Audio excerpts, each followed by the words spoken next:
Good morning everyone. Nag-walk ako ngayong umaga kasi just to relax my whole body and my mind. Napagod ako kahapon sa trabaho ko kaya nagre-relax naman ako ngayon dito sa bush.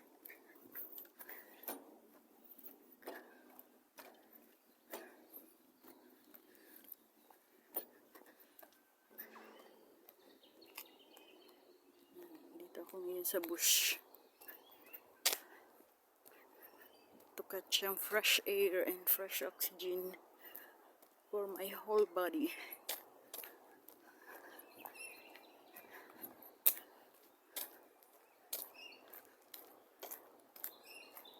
Medyo malamig ngayon dito.